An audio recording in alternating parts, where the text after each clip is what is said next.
I'm Arlene. Standing in front of my beach cottage, the sound of the waves is a soothing backdrop to my thoughts. The 3 locks on the front door, which I installed myself, are a constant reminder of a painful past, a past I'm still learning to come to terms with. It all came to a head one Sunday morning. The pounding on my door was relentless, shattering the early morning peace. When I peeked through the peephole, I saw Ava, my daughter-in-law, her face contorted with anger. She had none of the practiced smiles she used to greet me. "You vindictive witch! How dare you?" she screeched. I took a deep breath and tried to keep my voice calm. "Good morning to you too, Ava. I see Kyle told you about the payment." "You have 3 days," I said firmly through the closed door. Ava continued to rant. "The bank wants the full payment in 3 days or they're starting foreclosure proceedings. We can't get approved for another loan that fast." I sighed. "That sounds stressful. Maybe you should have thought about that before changing the locks." Ava sneered. "Are you seriously this petty? Over a key?" I laughed bitterly. "It was never about the key, Ava. It was about what the key represented. I gave you my entire life savings, $280,000, and you couldn't even let me keep the illusion that I was welcome in your life." Then, Kyle appeared behind her. He looked haggard, as if the weight of the world was on his shoulders. "Mom, please. We can work this out," he pleaded. But I saw right through him. I asked, "Did you know? When she changed the locks, did you know?" He couldn't meet my eyes. "She mentioned something about boundaries," he mumbled. "And you agreed?" I pressed. I thought you'd understand. "We're trying to build our own life," he said, but his words rang hollow. I scoffed. "With my money?" His voice cracked as he said, "Mom, that's not fair. You offered," I shot back. "I offered because I love you, because I wanted to help, not so I could be erased from your life." Ava snapped. "We weren't erasing you. We just wanted some space." "Is that so wrong?" I laughed. "From the woman who just paid off your house?" "Yes, Ava, that's wrong." Looking at the two of them, I knew I couldn't give in. "I'm not destroying anyone. I'm simply keeping my money. You still have your jobs, your home, for now. Figure it out like adults, like you would have had to if I hadn't tried to help." Kyle pleaded, "Mom, the payment. Can't you just—" But I cut him off. "No." And then I closed the door. The calls started immediately. Kyle, Ava, numbers I didn't recognize. I turned off my phone and went to my best friend, Stella's house. "They have 72 hours, I told her. The bank was very clear. And then, foreclosure proceedings begin. Their credit will be destroyed. They'll have to find somewhere else to live." Stella asked, "How do you feel?" I thought about it. Empty, but not sorry. Stella hugged me. "Good. Being a doormat isn't love, Arlene. It's enabling. Let me take you back to how this all started. I was a widow, having lost my husband, George, a few years ago. He was a kind-hearted man, and we had worked hard all our lives.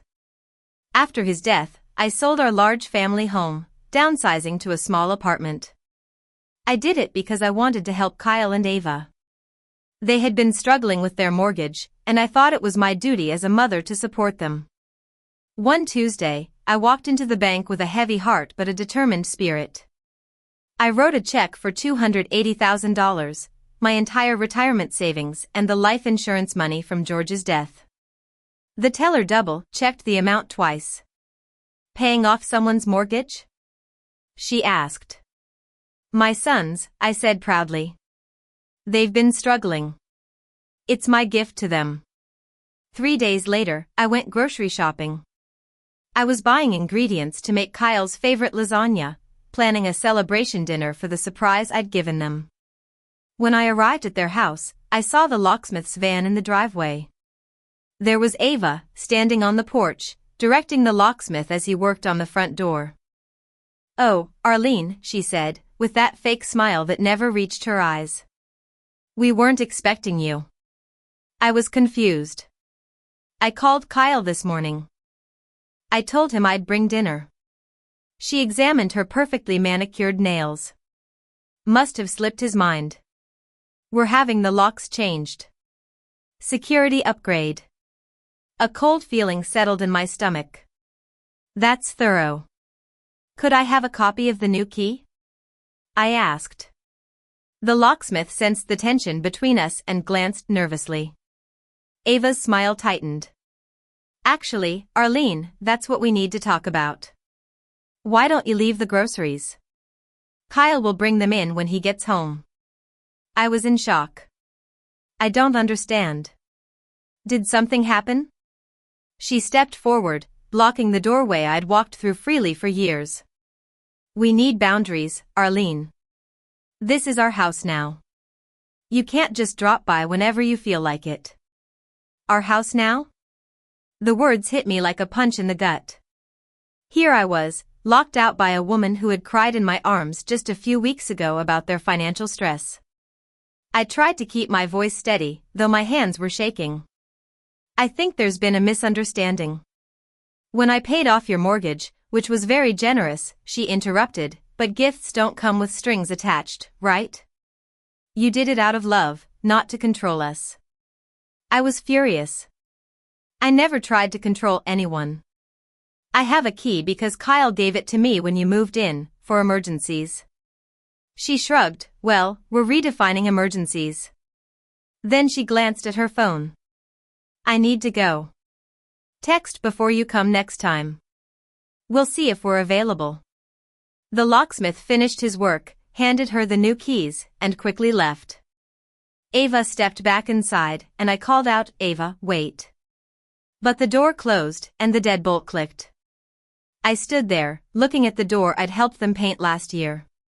Behind it were so many memories, the kitchen where I'd taught Kyle to cook, the living room where we'd spent countless holidays, the spare bedroom they'd said would always be mine when I visited.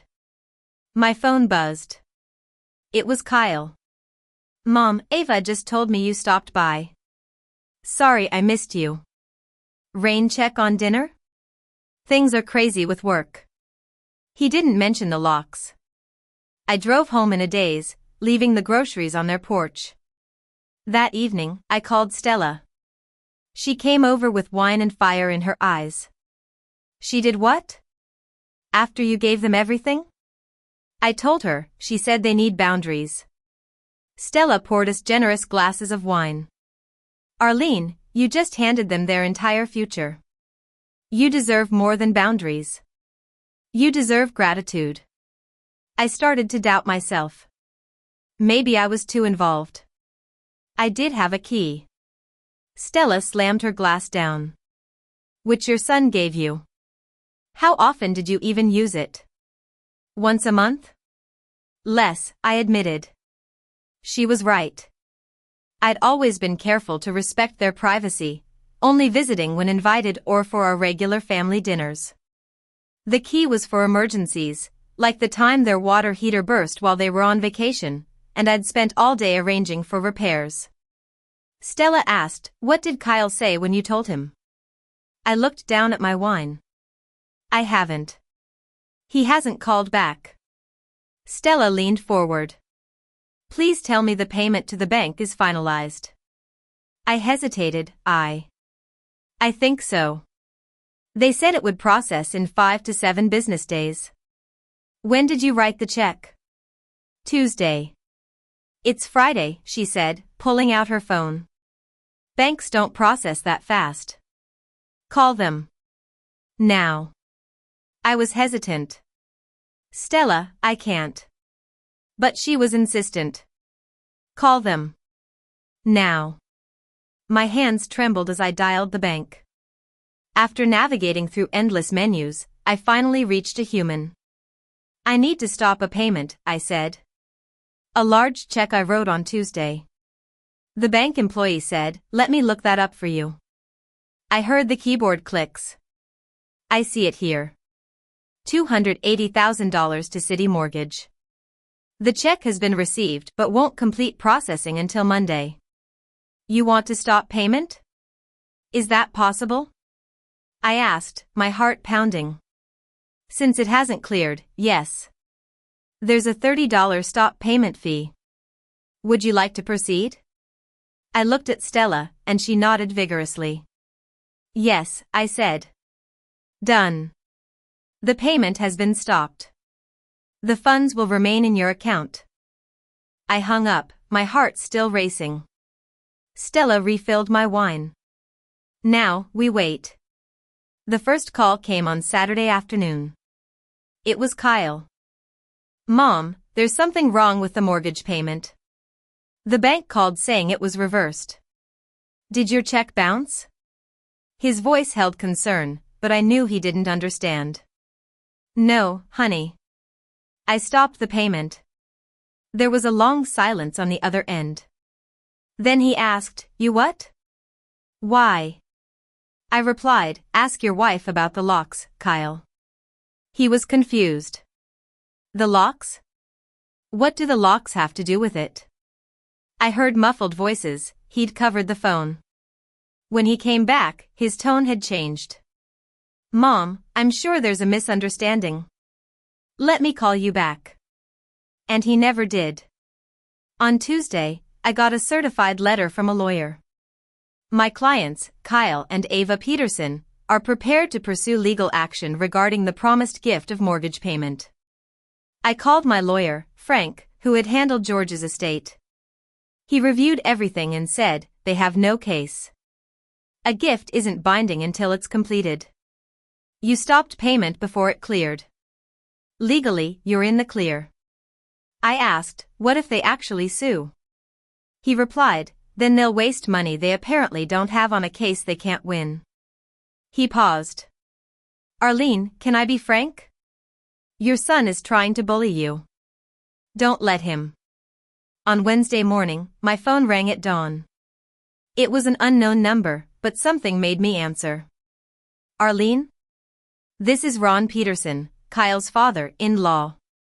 I'd met Ron a few times. He was a quiet man, overshadowed by his strong-willed wife and daughter. I'm sorry to bother you, he said, but I wanted to apologize. What they did was shameful. You deserved better. I managed to say, thank you. He continued, I also wanted you to know they're moving in with us. They lost the house yesterday. Ava seems to think you'll cave eventually, that you'll pay to get your son back.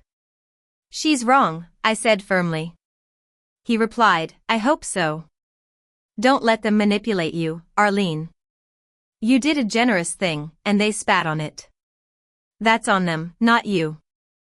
After we hung up, I sat in my small apartment, looking at photos of Kyle as a baby, his high school graduation, his wedding where Ava had cried and said I was the mother she'd never had. All lies. My phone buzzed with texts. One was from a neighbor. Mrs. Peterson, I saw what Ava did to you on Friday. It was cruel. You were always so kind to everyone on the street. We'll miss seeing you. Another neighbor texted, Arlene, heard what happened. Disgusting behavior. You deserve better. Word had spread, and in trying to humiliate me, Ava had humiliated herself. 2 weeks later, Kyle called from a new number. Mom, his voice was small. Can we talk? I asked, are you calling to apologize or to ask for money? There was a long silence. Then he said, I'm sorry. I'm so sorry. You gave us everything and I treated you like garbage. Where's Ava? I asked. At work. She doesn't know I'm calling. He took a shaky breath. Mom, I ruined everything. You were nothing but generous, and I let her convince me you were controlling, but you weren't. You were just being my mom. I asked, and now? Now we're living in her parents' basement. She blames me for not standing up to you. I blame her for destroying the best thing that ever happened to us. We're probably getting divorced. I closed my eyes. I'm sorry to hear that, Kyle. He said, I don't expect you to forgive me. I don't forgive myself. But I wanted you to know losing the house wasn't the worst part. Losing you was. I replied, you didn't lose me, Kyle. You threw me away. I know, he said, crying. I know, and I'll regret it forever. We talked for an hour about his childhood, his father, the mistakes we both made, about forgiveness and consequences. I love you, Mom, he said finally. Whether you ever speak to me again or not, I love you. I love you, too, Kyle. I always will. But love isn't enough anymore, I said. I understand, he replied. 6 months later, I used the $280,000 to buy this small beach cottage. Stella visits me every weekend. I've made friends with the neighbors, and I'm learning to paint. Kyle sends me letters sometimes, handwritten, telling me about his life. He's in therapy, trying to work through his issues. His divorce from Ava was finalized last month, and he's living in a small apartment, starting to rebuild his life. I write back occasionally, short notes, keeping the door cracked open but not wide. Maybe someday we'll find our way back to each other. Maybe not. But I'll never again mistake being used for being loved. The 3 locks on my front door are a symbol of my new-found strength and the boundaries I need to protect myself.